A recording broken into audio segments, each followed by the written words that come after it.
Aujourd'hui, je vous ai préparé une petite étude à partir d'une métaphore de Jésus. C'est mon interprétation, parce que ce que je voudrais, c'est qu'à partir des pistes que je vais vous laisser au travers de mon interprétation, vous puissiez vous-même la compléter ou donner votre propre interprétation à partir, bien sûr, de tout ce qui est dans la Bible. C'est ça le plus important, c'est de toujours tout ramener, parce que la Bible s'explique par la Bible. Alors, c'est concernant la métaphore sur la révélation des fils de Dieu. Et ça, c'est dans le but de nous préparer à ce prochain passage, parce que c'est un passage qui va se faire.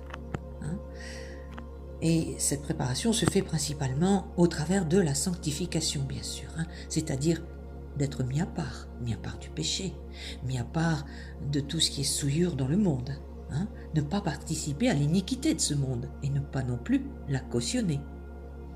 Alors, on va lire ce passage que l'on trouve dans Romains 8, les versets 19 et 22.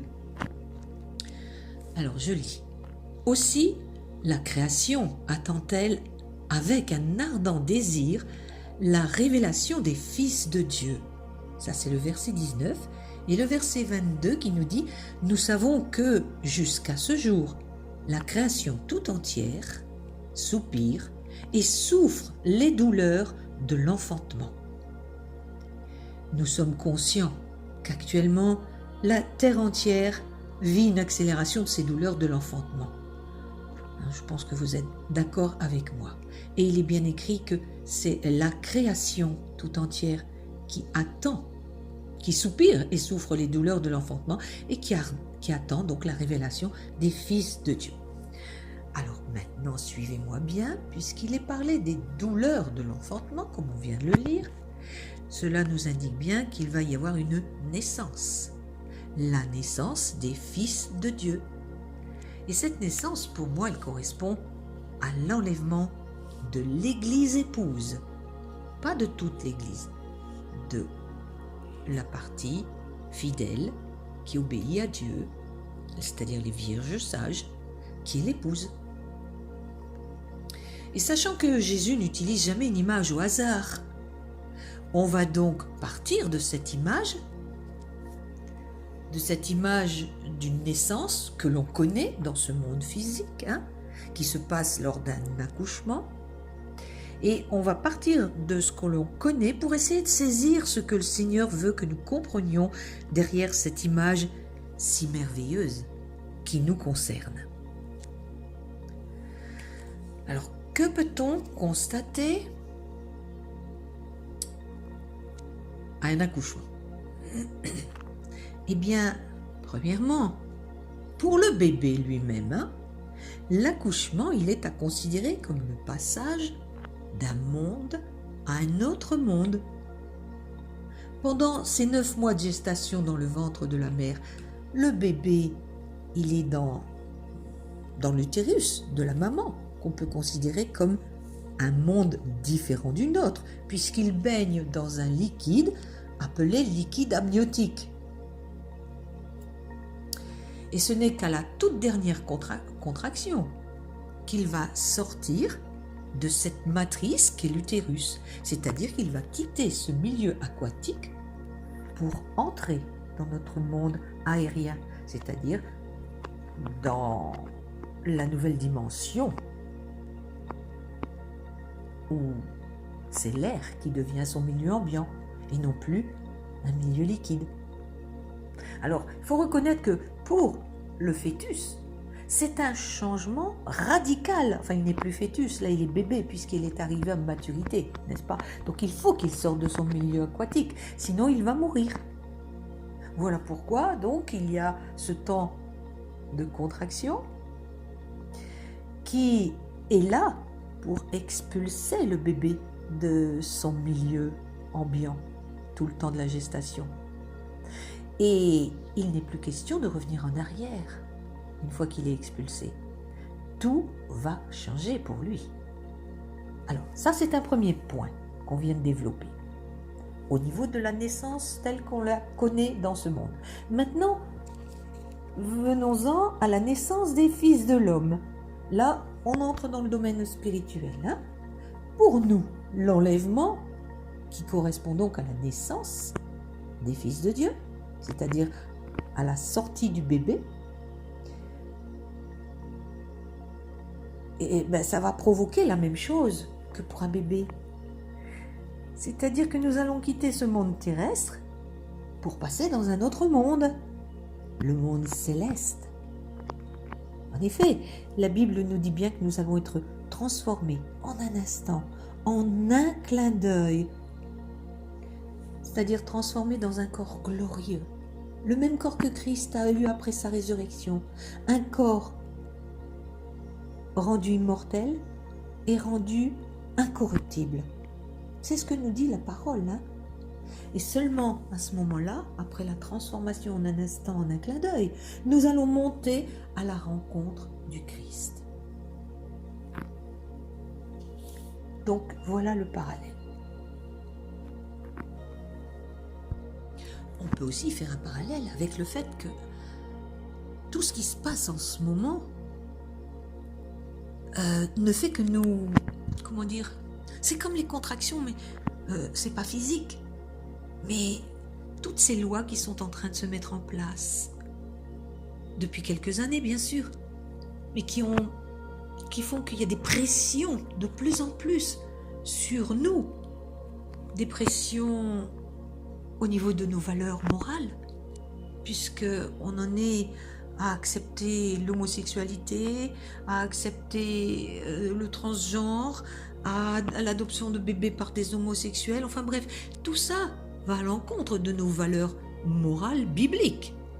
Ce sont des pressions qui peuvent correspondre aux contractions qui amènent le bébé à sa sortie. Et c'est vrai que tout ce qui se passe actuellement fait que le vrai chrétien, eh bien, il vit ce que nous dit dans Apocalypse 22, je crois, et l'esprit et l'épouse disent viens. On a hâte de sortir de ce monde, alors on appelle Jésus pour qu'il vienne nous chercher. Donc ça c'est pour la naissance spirituelle. On revient maintenant à la naissance physique et on va étudier le deuxième point. Qu'est-ce qui déclenche l'accouchement? Ce sont les contractions, en effet. Les contractions qui sont en somme la fin du programme complet de gestation que Dieu a mis en place. C'est un programme de gestation qui vient de Dieu. Et les contractions terminent ce programme de gestation. On peut donc dire que si c'est le programme de Dieu, c'est Dieu qui déclenche l'accouchement au travers de son programme. Et c'est un fait qu'une fois arrivé là, plus rien ne peut arrêter les contractions jusqu'à la sortie du bébé. On parle bien sûr d'une naissance normale. Il est évident que des choses exceptionnelles peuvent arrêter ce programme, à tout moment d'ailleurs. Mais là on parle d'une naissance qui se passe bien, qui arrive à terme. Donc une fois à terme, plus rien ne peut arrêter les contractions jusqu'à la sortie du bébé. Et une fois qu'il est sorti, toute personne qui a déjà accouché, et j'en sais quelque chose, eh bien les contractions continuent. Peut-être plus faiblement, mais elles continuent pour provoquer le décollement du placenta. Et c'est ce qu'on appelle en termes médicaux, écoutez bien, la délivrance. C'est quand le placenta est sorti qu'on parle vraiment de délivrance. Parce que si le placenta restait à l'intérieur, ça peut amener, quelque chose qui devient comme un poison à l'intérieur de la maman et qui va faire mourir la maman. Voilà, alors ça c'est pour une naissance physique et qui se passe bien jusqu'au terme. Maintenant, on va aller voir le parallèle pour l'enlèvement, pour la naissance spirituelle. Alors, puisqu'on compare la sortie du bébé à l'enlèvement, eh bien, on peut dire que c'est Dieu aussi qui décide en fonction de son programme pour son peuple et pour l'humanité. C'est lui qui décide de faire sonner la trompette en son temps. Parce que c'est bien un signal sonore à la trompette de Dieu que se fera ce rassemblement. Parce que dans la Bible, le chauffard désignait avant toute chose un cri de rassemblement. C'était pour rassembler les 12 tribus d'Israël. Et la trompette de Dieu qui va sonner le rassemblement, pour moi, elle n'a rien à voir avec la dernière trompette des 7 trompettes de l'Apocalypse. Pour moi, ça n'a rien à voir. Je sais qu'il y a différentes théories, ce n'est pas la mienne. Mais qu'est-ce qui va amener? Parce qu'on va sortir de la matrice de l'humanité à ce moment-là. L'humanité, nous sommes dans le monde, c'est bien écrit, mais nous ne sommes plus de ce monde. Donc, nous allons sortir de cette matrice qu'est l'humanité. Et qu'est-ce qui va amener la contraction finale, c'est-à-dire le temps, le moment où Dieu va envoyer Jésus nous chercher, où il va faire donc le son du chauffard que nous allons entendre spirituellement? Eh bien, les signes qui vont amener vraiment la dernière contraction, c'est le comble de l'iniquité et de l'apostasie. C'est ce qui est annoncé. L'iniquité doit arriver à son comble, ainsi que l'apostasie. L'iniquité, c'est pour le monde, qui se vautre dans le péché et qui, de jour en jour, en a fait sa norme. C'est normal maintenant. Et l'apostasie, eh bien, c'est l'abandon de la foi. Ça, c'est au niveau de l'Église. En qui mettons-nous notre foi? Dans le Jésus de la Bible? Dans sa parole? Ou dans le Jésus que chaque religion s'est un peu fait et dont il a transformé la parole? C'est un point d'interrogation que je laisse. Ce n'est pas une affirmation. Parce que Dieu seul connaît les siens. Donc je ne me permettrai pas de porter un jugement sur un tel ou un tel, mais il faut savoir que les dénominations sont des dénominations humaines. Parce qu'aux yeux de Dieu, dans la parole, quand vous lisez la Bible, il n'y a qu'une seule Église. L'Église de Christ. Et c'est lui qui a dit « Je bâtirai mon Église ». Voilà. Mais lui seul connaît les siens. Elle ne porte aucun nom, aucun autre nom que l'Église de Christ, qu'il construit lui-même à travers toutes les autres dénominations. Mais on n'est pas rattaché à une dénomination, on est rattaché qu'à Christ. Avant d'étudier le point suivant, je vais faire une petite parenthèse pour donner quelques informations. On sait qu'une fois à terme, le bébé possède tous ses sens et tous ses organes. Il faut savoir que le cœur est le tout premier organe fonctionnel du fœtus. Il se forme à partir du 16e jour de grossesse et les premiers battements apparaissent dès la 3e semaine, c'est-à-dire au 21e jour. 3 fois 7. Voilà. Là-dessus, je ferme la parenthèse. Mais je continue mes petites explications. C'est quand même le cœur qui envoie du sang en direction des différents organes en cours de formation, d'où l'importance de saisir l'importance du cœur et du sang. La vie est dans le sang, nous dit la parole. Alors, peut-on penser que c'est à partir de ce stade que Dieu donne la vie de l'âme? C'est aussi un point d'interrogation. Je dis bien la vie de l'âme. En tout cas, mes réflexions me portent à dire que c'est du cœur percé de Jésus qu'est née l'Église. Quand le propre cœur de Jésus s'est arrêté de battre et qu'il a été transpercé par l'épée d'un soldat, C'est de là qu'est née l'Église. Elle est née d'eau et du sang qui ont coulé du cœur percé de Dieu. Elle est née ce jour-là pour moi. Certains disent à la Pentecôte, mais pour moi la Pentecôte, c'est le jour où elle a reçu le Saint-Esprit qui devait la conduire dans sa mission. Mais elle est née du cœur percé de Dieu, de Jésus, quand il est mort sur la croix.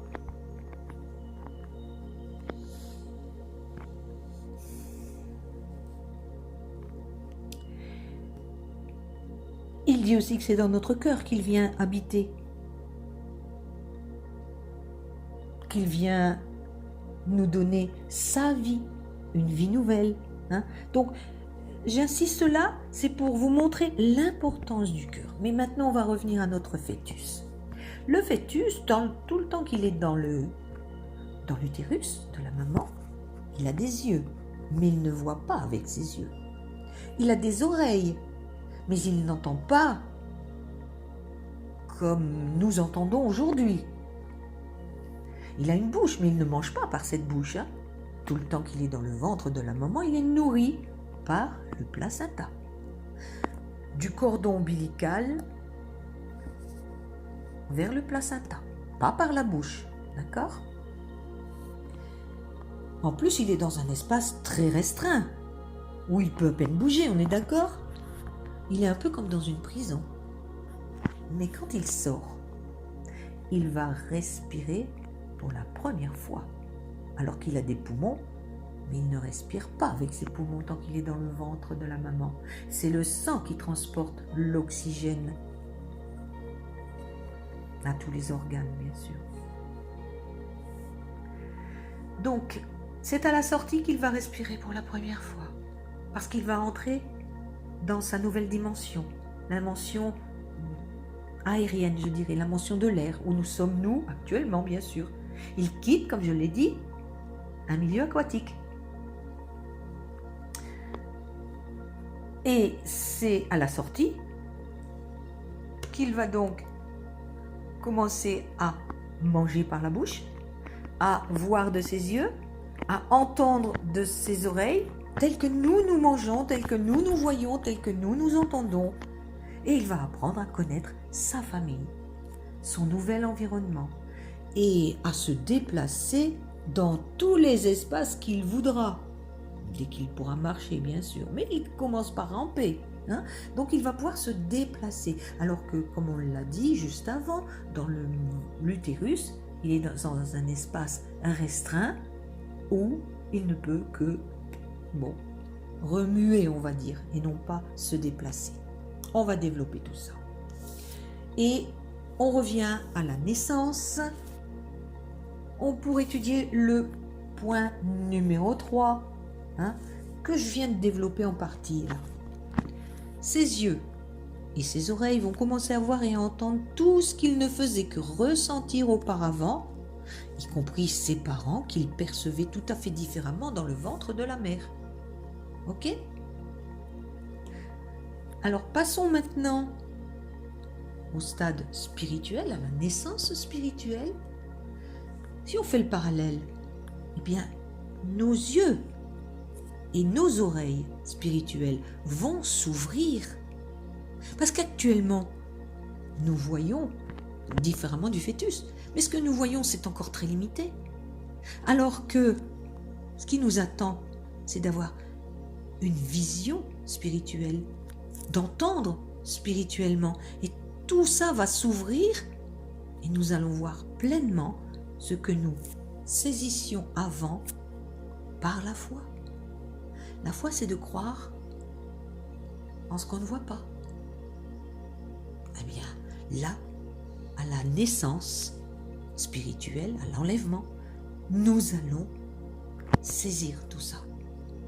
Nous allons nous ouvrir à la dimension spirituelle. Nous allons voir Jésus, l'époux, face à face. C'est écrit. Nous serons face à face et nous serons semblables à lui, dit la parole. Nous allons l'entendre directement, sans plus passer par l'écoute intérieure du Saint-Esprit. Nous verrons les mondes qui nous étaient invisibles avant, les anges et tout le ciel, carrément. Nous allons voir tout ça à la nouvelle naissance. Ok ? On revient au fœtus. Là, on vient de faire le parallèle pour la naissance spirituelle. On revient au fœtus, à une naissance physique. Et le bébé va commencer à s'alimenter différemment. Non plus par le cordon ombilical, comme je l'ai dit, mais par sa bouche, vraiment. Et très rapidement, même par lui-même, il va vite apprendre à porter les choses à la bouche. Faisons le parallèle avec ça. Le fœtus se nourrit par la bouche, là, et différemment, avec une autre nourriture. La nourriture plus consistante, telle que sa maman la prenait. Alors, le parallèle pour la naissance spirituelle, eh bien, c'est que nous allons nous nourrir tout à fait autrement.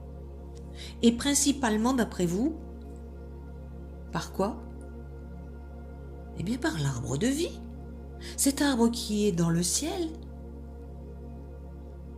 et qui nous était réservé dès la création. Nous allons retrouver notre corps céleste tel que nous avions été créés au départ. Nous en avons d'ailleurs les prémices en prenant la Sainte Seine. Il est bien dit que le corps et le sang de Jésus sont une nourriture.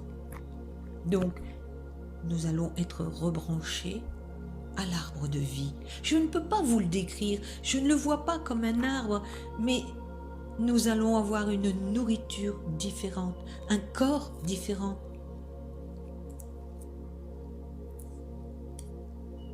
Ensuite, si on revient au fœtus, au bébé donc qui vient de naître, il va apprendre à parler, à communiquer avec ses semblables.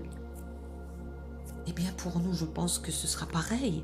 Nous allons changer de langage et de moyens de communiquer. Par la pensée, peut-être. Je ne peux pas en dire plus parce que je ne veux pas, disons, inventer des choses.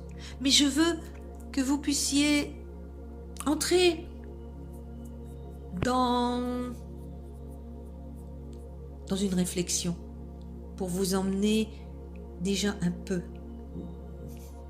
dans cette nouvelle dimension.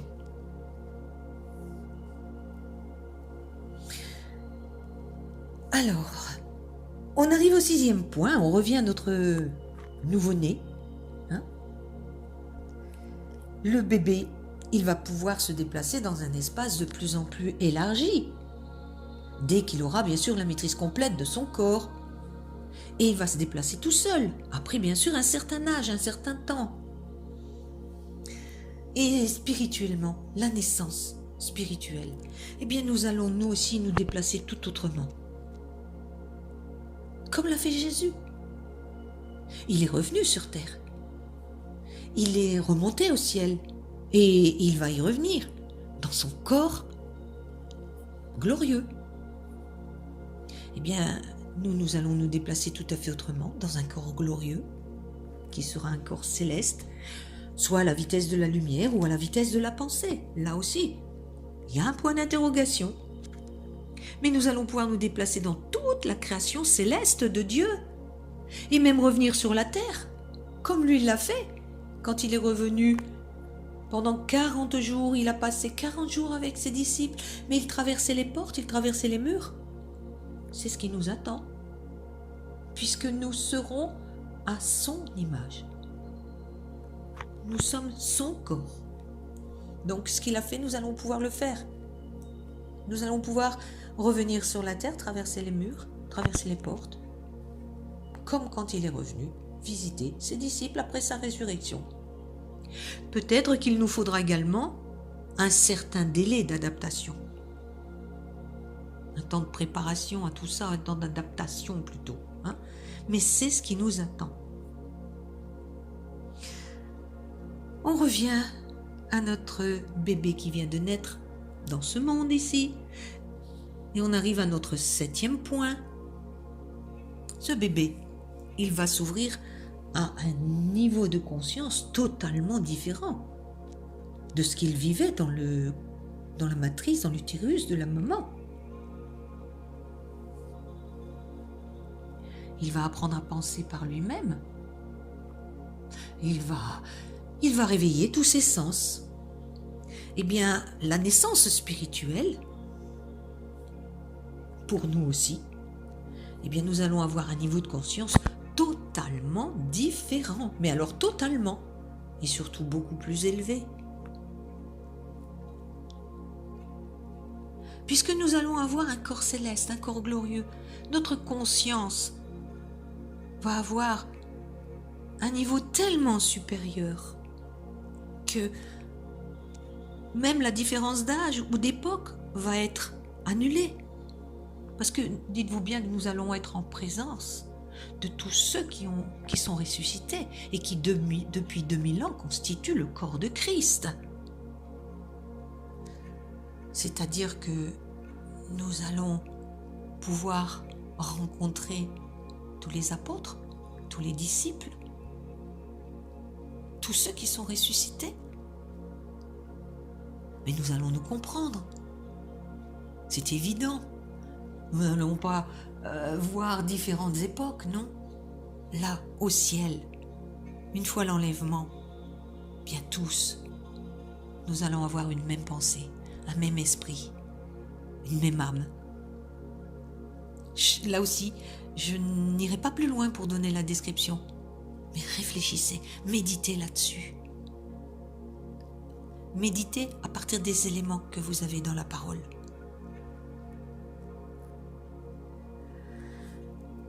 Et un dernier point, on revient à notre naissance de bébé de ce monde.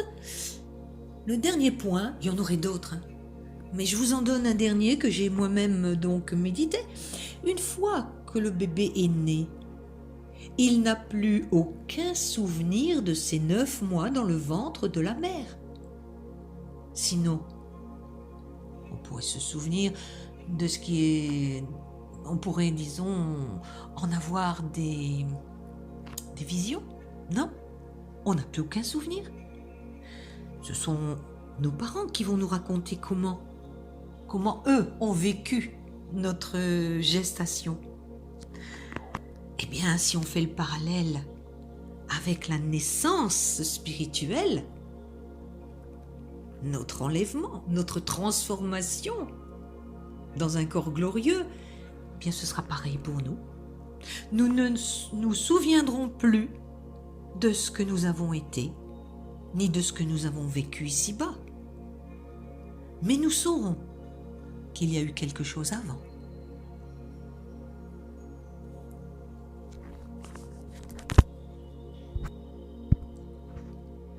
Alors, comme je vous l'ai dit dès le départ, c'est mon interprétation, c'est une ébauche, elle vaut ce qu'elle vaut, mais si je vous l'ai partagée, c'est avant tout pour nous préparer à quelque chose de grandiose, de glorieux, que nous n'avons encore jamais expérimenté, mais qui va faire que nous ne serons plus jamais comme avant, plus jamais.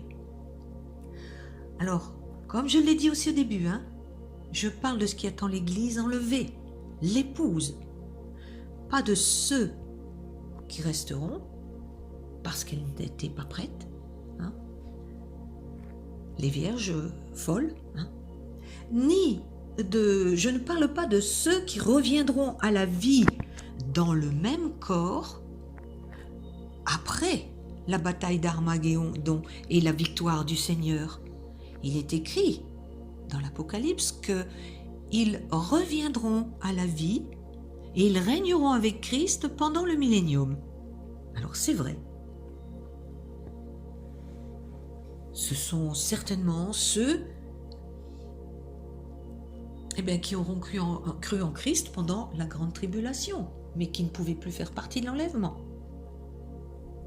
Et ceux-là, ils reviendront à la vie pour régner avec Christ. C'est juste, ils vont régner sur la terre. Parce que pendant 1000 ans, il y aura à nouveau un temple en Israël, il y aura à nouveau la vie des nations, la terre va être repeuplée. Mais il est bien écrit qu'ils reviendront à la vie. Et pour moi, je les assimile à la même résurrection que Lazare. Lazare, quand il est revenu à la vie, il avait toujours le même âge, le même corps. Il se nourrissait de la même chose. Et il est évident qu'arrivé à un certain temps, on ne sait pas quand, il est mort à nouveau. Sinon, il serait toujours là. S'il était revenu à la vie dans un corps glorieux, c'est-à-dire transformé, rendu inébranlable et immortel. Là, on ne parle pas de la même résurrection dans ce passage de l'Apocalypse. Alors voilà, je ne sais pas si vous envisagiez les choses comme ça, mais je vous pose une question, est-ce que vous voulez le vivre? C'est ça. Est-ce que vous êtes prêt à vivre ces choses-là? Alors, si votre réponse est oui, eh bien j'ai une question. La question c'est, est-ce que vous êtes prêt? Est-ce que je suis prête? Et pour être prêt, eh bien il faut être trouvé irréprochable quand Christ viendra dans les nuées. Et pour cela, il faut obéir à ses préceptes. Ne pas transformer, déformer sa parole. Être obéissant. Le vouloir, bien sûr. L'attendre avant toute chose. Si vous n'attendez pas le retour de Christ, si vous ne l'appelez pas comme il est écrit dans l'Apocalypse et l'Esprit et l'épouse disent viens, c'est que vous n'êtes pas pressé de rencontrer l'époux. Alors vous faites partie peut-être de la prostituée qui se dit oh j'ai bien le temps et qui préfère rester ici, sur cette terre. C'est une question, hein. C'est à vous de donner la réponse. Mais une chose est sûre, c'est que pour être trouvé prêt par l'époux, il faut avoir un ardent désir de le voir venir. Car la Bible dit que depuis 2000 ans, depuis que l'Apocalypse a été écrite, c'est-à-dire vers l'an 70, alors ça fait pas tout à fait 2000 ans, mais c'est bien écrit, l'Esprit et l'épouse disent viens. Est-ce que c'est le cri de votre âme? Et non pas pour être tout simplement libéré, non, mais pour vivre en sa présence, pour vivre dans son royaume. Car depuis 2000 ans, la prière que Jésus a donnée à ses disciples, c'est que ton règne vienne, n'est-ce pas? C'est le royaume que nous devons prêcher et que nous devons attendre. C'est pourquoi ma prière, c'est celle de Romains 15, 13 qui dit que le Dieu de l'espérance nous remplisse de toute joie et de toute paix dans la foi pour que nous abondions en espérance par la puissance du Saint-Esprit. Notre espérance, c'est le retour du Seigneur. Alors, c'est vraiment pour vous rappeler que nous devons vivre d'espérance. Nous vivons par la foi, mais d'espérance et d'amour, de son amour. Et cette espérance, c'est donc l'espérance de son retour et de l'instauration de son royaume. C'est la seule chose qui doit compter. Que ton règne vienne. Romains 15, 4 nous parle aussi d'espérance, en disant « Or, tout ce qui nous a été écrit d'avance l'a été pour notre instruction, afin que, par la patience et par la consolation que donnent les Écritures, nous possédions l'espérance. » Il est bien question d'une consolation, parce que ce monde n'est pas notre monde. Nous n'avons pas été destinés pour rester dans ce monde. Notre cité est céleste, dit la parole. Alors, méditons là-dessus. Et n'ayons pas peur de ce que nous pourrions être appelés à vivre. Parce que c'est vrai que la situation actuelle peut faire peur. Il y a de plus en plus de persécutions, des choses difficiles qui s'annoncent. Alors, n'ayons pas peur de toutes ces choses qui peuvent se présenter avant notre montée, c'est-à-dire avant l'enlèvement, avant notre naissance, car c'est un fait que nous ne savons pas le jour, ni l'heure, nous dit la parole.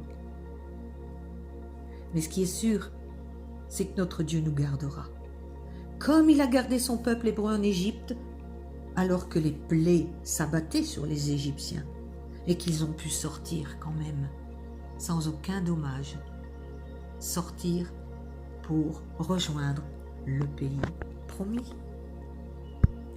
Croyons en sa parole.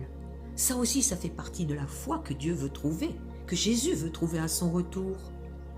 La foi qui croit que, quand nous lisons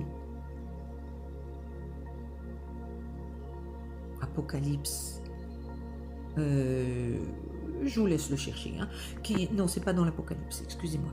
Nous n'avons pas été destinés pour le jour de la colère, c'est-à-dire pour le jour des jugements qui doivent venir sur les nations, les hommes qui n'auront pas reçu l'amour de la vérité. Ils devront passer par le jugement, mais nous n'avons pas été destinés pour le jour de sa colère, car nous avons accepté Christ. Christ est mort à la croix, il a subi le jugement à notre place. Et sur les véritables chrétiens, il n'y a plus de condamnation. Donc, la grande tribulation n'est pas pour nous. D'accord? Moi, je vous laisse méditer toutes ces choses. Méditer afin d'affermir vos convictions dans les promesses. Amen. À très bientôt.